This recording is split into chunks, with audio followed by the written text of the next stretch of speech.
Today on an all-new Dr. Phil. I'm McKenna Brown's father, and she was bullied to death. This all happened over a course of less than 5 days. She spent Tuesday, Wednesday with the girls. By the Sunday morning, she decided to take her own life. This is a tragic ambush. Cyberbullying, this is an epidemic, and it doesn't just happen to other people. The warning signs that every parent needs to know. This was something that neither of you had a clue to. There was no ramp up to this. There was nothing that gave you an indication that this was coming? None. She spent Tuesday, Wednesday with the girls. By the Sunday morning, she decided to take her own life. When you look back on this, were there red flags that you missed? Were there things that if you had this to do over again, you would see something that you didn't see? Because I've been through the timelines. I've been through everything about this, and this is just this is a tragic ambush. And you tell me. There were no red flags. There was no outward sign. I knew that there had been some boy drama that had started Tuesday evening, that had continued through the week. But for events to have unfolded the way they did, and for them to tragically come to an end the way they did in the wee hours Sunday morning, there was absolutely no inclination that that's where we were headed. And she was how old exactly? 16. 2 days before a month before her 17th birthday. Right. And so to say there was boy drama is like, yeah.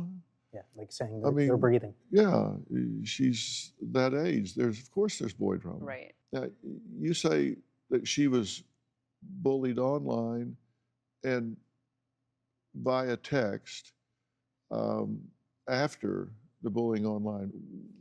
What happened? How did this go from being with supposed friends to a turn to the point that she felt backed into a corner? As Hunter had mentioned, Tuesday evening, she was with girlfriends out on the beach. One of her friends, her ex-boyfriend, was on the beach there with her. She had known him for a couple of years as well. They had dated 2 years earlier. And they started talking and flirting with each other. McKenna wanted to make sure that her friend was okay, didn't want it to be awkward. Had asked her if she would be okay with them talking. Wednesday evening, when a group of them went to the causeway, and she continued hanging out with him, and it obviously wasn't okay with this person. She went and spent the night with a couple of the girlfriends that evening, and they dropped her off at our house on Thursday.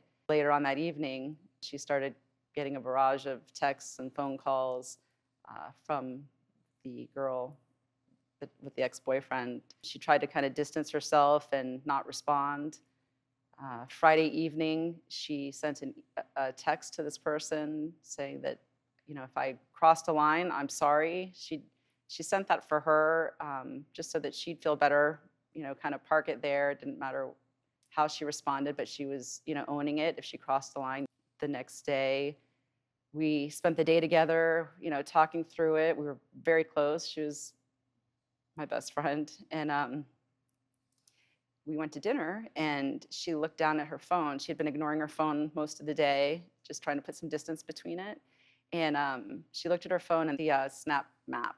She looked down and she saw the 4 friends that had been sending her texts and phone calls and, snaps.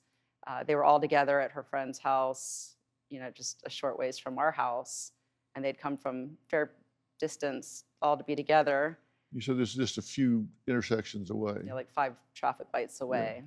So she saw on the Snap map that they were all together, and her face just kind of went white. Like, I feel like that was a turning point for her. She had been getting all of these, correspondences and trying to ignore them. She saw that, and she just, we went home that evening. We watched a movie together, again, just talking, and she decided that, we were going to church the next morning. She said she was going to go upstairs and wash her hair and clean up her room. And she might be back down. She didn't come back down, and I didn't think anything of it because, I'd see her the next morning for church, and I went upstairs the next morning and opened the door, and she was on the ground face down, and I thought she was sleeping. She could sleep anywhere. She truly could sleep anywhere, and so I didn't realize initially what I was looking at, and I went over to her and went to turn her over, and she was cold and stiff, and I knew that she was gone. Your daughter got bombarded with this, and we said it was in less than 5 days. But when you realize at this age, when a girl is really socially sensitive, that's kind of her world, right? This is what defines her. And all of a sudden, there's this first betrayal, because that was a big thing, right? It was huge. Because these were girls that she was with. She traveled with them extensively, and for some, she'd known one for 8 years, a couple more for 4, one for 2, and they traveled extensively. Their families considered her one of their own. She spent weekends at their house, traveled with them, etc. They were very close. And we had no idea about the rape and /or statutory rape. She'd kept that secret to herself for 3 years, and all of a sudden, they were sharing it with everyone. She then extends an olive branch, right? Mm-hmm. Which I've also read. Right. And it was it was clear that she was willing to say, okay, you know what? I'll just follow my sword here. Not even going to bore you with the facts. I'll just own this. She said, whatever. Sorry. And that just was fuel on the fire, right? It was, because they took that text, coupled it with all the other text information, and then began to mass distribute it to an unknown number of teammates and friends, and then proceeded to try and cancel her on social media. A week before this happened, you would have never, ever thought this could happen in your family to your daughter. Absolutely not. You would have Never. put yourself at the bottom of the list of Very someone that so. would be Yeah. vulnerable to something like this. We're talking about someone who, had just gotten her driver's license. We were negotiating to buy a car for her. She was going to drive her special needs sister and a friend to school. She changed her college plans because USF had just started a girls' hockey team. She's straight A student, scholar athlete, had, been to national championships twice, would have been 3 times, except for the fact of got canceled her first year because of COVID. Furthest thing from our mind. And she was one that people relied on. There was a girl she used to walk out to the parking lot because she was bullied. After we'd loaded her into the hearse, I was talking to 3 retirees from the fire department that I hadn't had a chance to talk to before the service. There was a girl that waited there patiently till I was done. She said, she'd been homeschooled until grade 8, and then she came to McKenna's middle school, and no one would talk to her, no one would give her the time of day. The only person that would speak to her was McKenna. And then she and McKenna wound up playing flag football in high school, and she led a very normal life. Yeah. She was the one that included people and looked out for people. Who weren't included, people who were ready to quit, whether it be at the gym where she trained or, hockey or flag football, they would stay. She would, because of her, they would stay and they would persevere. You read all of this after the fact. Your daughter's now gone. Yep. And you read all of this, this onslaught that she's been under. What was your reaction? I was devastated. I was already devastated. I was already, in the fact, again, that the mom didn't pick up the phone, give me a heads up. It didn't have to end this way. This didn't have to play out this way. And have you turned this over to the school? Have you turned it over to the team? Have you turned it over to the league, to all the entities that are involved with these girls over the years? Many of her teammates and parents have filed complaints and grievances and to various Governing bodies. governing teams, bodies of those leagues. teams. 3 of the 4 are currently suspended from team play pending appeal. There's another ongoing investigation going on right now looking at By the national cyberbullying, and also the breach of the student player code of conduct. They went to different schools. The school, come to find out, there have been upwards of, 5 other kids who have taken their own lives over the last 7 years at her high school. 3 of whom were also scholar athletes. Had we Wow. known any of that information, those would have been opportunities for us to have had more conversations with McKenna about it. They don't want to talk about it. They don't want it out there. They claim that they're protecting the other students. They don't want any copycats. This happened in Florida, and